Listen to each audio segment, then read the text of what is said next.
승리역에는 북한 최고위층을 위한 지하 도시가 있다입니다. 지하 도시가 야, 있다? 비슷하다. 비슷하다. 벙커가 아니고 도시.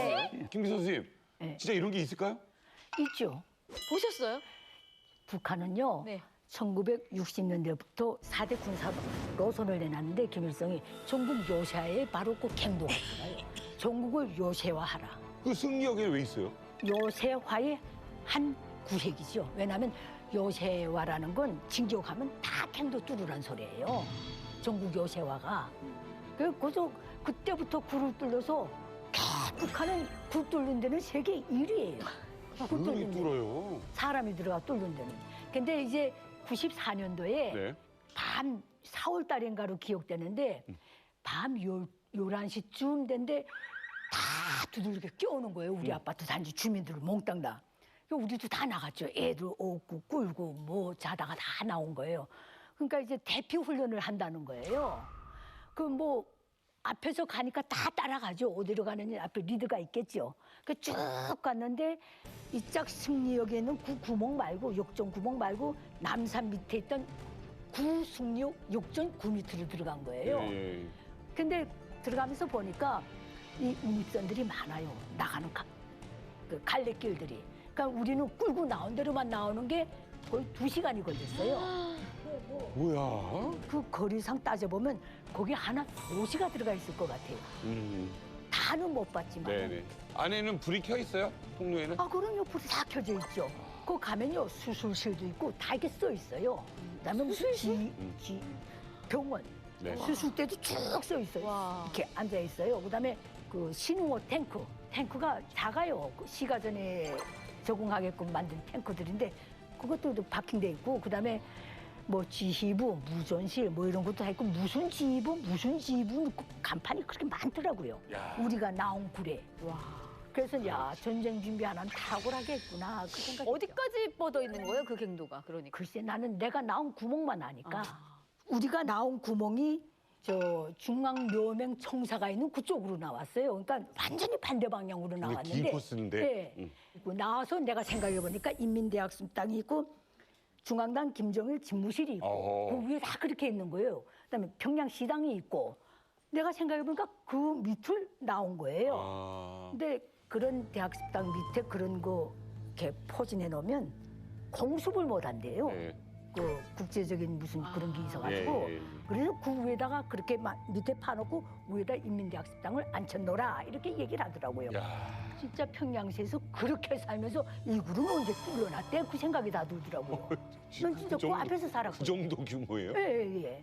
근데 이게 우리나라 지하철도 사실은 되게 많잖아요. 우리 난 몇 호선인지는 모르겠던데 이제는. 맞아요. 근데요. 보니까. 북한은요 다 구멍 뚫려요. 우리 과학원이 평양시 용성구역에 있는데 그 뒷산이 몽땅 굴이에요.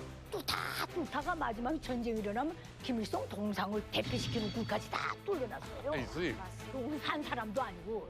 아니 그럼 석고상을. 평양 가운 밑에는 네. 다 굴이 난리겠네. 최댕기 선생님 이게 지금 다 뚫렸겠네요 그 안에. 알아서 다 뚫는 거예요. 많이 뚫려 있습니다. 오. 그 1960년대 딱 접어들면서 그 원래 총리하던 사람 정준기라는 분이 있었대요. 그분이 좀 그 머리가 좋았답니다. 근데 그분이 그 전 추천으로 해서 평양에 지하철도를 해야 된다. 네. 이런 이제 결론에 도달해서 기술력까지 갖춰가지고 여단을 만들었어요. 네네. 그렇게 해가지고 61년도 4월 1일 날 철박파를 했습니다. 그때부터 71년도까지 지하철도를 했어요.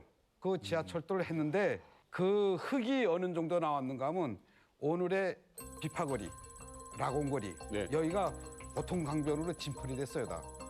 근데 그게 평양시에서 사는 사람들 다 알겠지만 오늘날에 아주 번화한 비파거리가 형성됐고 와. 라곤거리가 형성됐어요. 거기서 나온 흙들이. 그 흙으로. 근데 거기서 그때 10년 동안 팔 때 평양 사람들은 거기서 뭘 하는지 몰랐어요. 네네. 그가 그때 팔 때는 땅에서부터 지상에서 약 200m인데 200m 밑에 내려서 땅을 파가지고 밤에만 광차를 끌어올려가지고 그 로마니아에서 온 그 로마니아 차 4톤짜리 차 있었어요. 거기다가 이렇게 풍을 치고 싣고 갔다가 부리고 밤에만. 그 흙이 그 정도 나왔으니까 그만한 많은 땅에 굴이 생겼습니다. 네. 야, 우리나라보다 빨랐네, 우리나라보다. 이제 그렇게 돼서 그분들이 이제 그분들이 고생을 많이 했는데 그분들이 어디서부터 했는가? 붉은 벽서부터 그 봉화역까지가 제 1계단입니다. 2계단 한번 낙원역, 광명역, 그다음에 김송도하고 삼흥역, 전승역, 혁신역 5개. 잘하시네. 오케이? 맞습니다. 그러나 제일 먼저 김일성이는 일단 전쟁이 일어나거나 일단 유사시에는 자기네가 먼저 빠질 수 있는 퇴로를 만들었어요. 그 퇴로라는 게 이제 도로인데 일선이라는 게 도로인데 지하에 들어가 보면 2차 선으로 돼서 한 차는 계속 가기만 돼 있고 하나는 계속 오기만 돼 있어요. 그러면 붉은별역을 왜 붉은별을 거기다가 형성됐냐?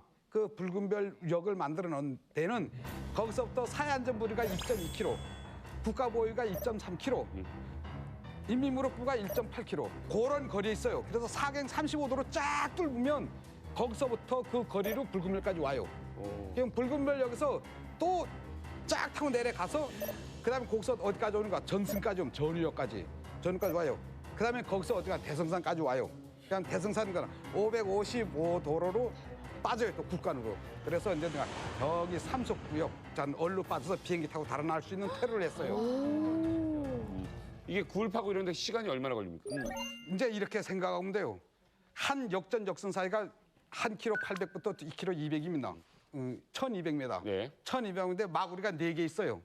마구리? 마구리가 4개라고 하면 지하철도 사람들이 타는 네. 그 이제 입구. 입구가 있잖아요. 그냥 그걸로 파내고 그다음에 그 중심에 마구리가 2개 있습니다. 네. 이쪽으로 하나 들어가고 이쪽으로 들어가고 그러면 다음 역전에서 또 들어가잖아요. 예. 그 여기 들어가면 1개, 2개, 3개, 4개 대가 들어가잖아요. 1000명이 들어가 결국은 굴진대만. 네. 1000명이 들어가가지고 그래서 약 한 2년, 3년이면 그걸 다 팝니다. 저기 죄송하지만 몇 년도 얘기하시는 거예요? 그렇게 손으로 사람이 팔 때가? 아 이게 뭐 61년 첫발 파해가지고 지금도 아마 그렇게 팔 겁니다. 지금은 그거 안 써요? 이렇게 왜 포크. 커다란 누에고치 같은 거 있잖아요. 그 땅 왜 파는 거, 지방 시추하는 저 거. 지름 막 수십 미터짜리 이렇게 파고 들어가서 지금은 왜 있어요. 양쪽에서 만나고 하는 거. 지금은 있어요. 예. 그 정확히 얘기하면 북한은 아직도 차감기가 들어가서 차감을 해요. 엔처 때 들어가서. 그러나 갱을 딱 잡으면 돌. 갱에 딱 차감기가 들어가서 차감을 하고 구멍을 뚫고 허약을 넣고 꽝 발파시켜서 나오면 한 교대가 끝나는 겁니다. 그렇게 끊으면 그 다음 교대가 들어가서 그 어뢰 헛바로 네. 화력을 묻어서 광쳐다 실어서 올려보내요. 야, 이게 사람이 하는 거네. 그걸 다. 특별한 지시사항 같은 거 있었나요? 북한은 고대산 건설을 하거나 무슨 작업을 하면은 작업 구명장이라는 걸 씁니다. 작업 구명장에는 어떻게 됐는가 하면 작업 건설을 잘해서 말하자면 반복 오작 시공이 없게 책임적으로 하고 그 비밀을 지키겠다는 서약을 합니다. 네. 한국은 사인하면 되지만 북한은 사인이라는 게 없고 그래도 그 손수상 지장 누르는 걸로 합니다. 그 우리와 이쪽 남한 쪽은 땅굴 있지 않습니까? 아 예. 땅굴도 거기도 직접 가서 파셨습니까? 아 저는 직접 파진 않았는데 네.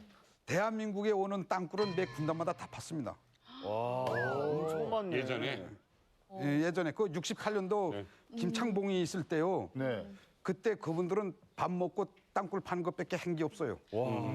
아니 근데 문제는 뭐인가 하면 그게 분계선까지 비무장지대를 넘어 왔는지 아니면 거기까지 했는지 네. 그거까지 해난 건지 그것을 내가 더는 말을 못 하겠습니다. 네. 근데 제 생각에는 제가 그 지하를 파본 그 경험에 의하면 네. 림진강을 넘으면 림정을 건너면 림진강이라는 게 위의 물보다 밑으로 내려가는 물이 더 많을 겁니다. 그건 내 생각이에요. 네. 저는 지질이 아니고 뭐 이런 수질 탐사하는 사람이 아니지만 땅을 파본 사람. 한강도 한강을 우로 흐르는 것보다 밑으로 흐르는 게 더 많을 수 있어요. 한강도. 그것처럼 림진강을 건너면은 펌프를 사용하지 않으면 건널 수가 없어. 이 펌프를 돌리지 않으면. 그러면 그 펌프를 돌리려면 북한에 전기가 있어야 되는데 북한의 전기가 24시간 만가동으로 계속 온다는 담보가 없습니다.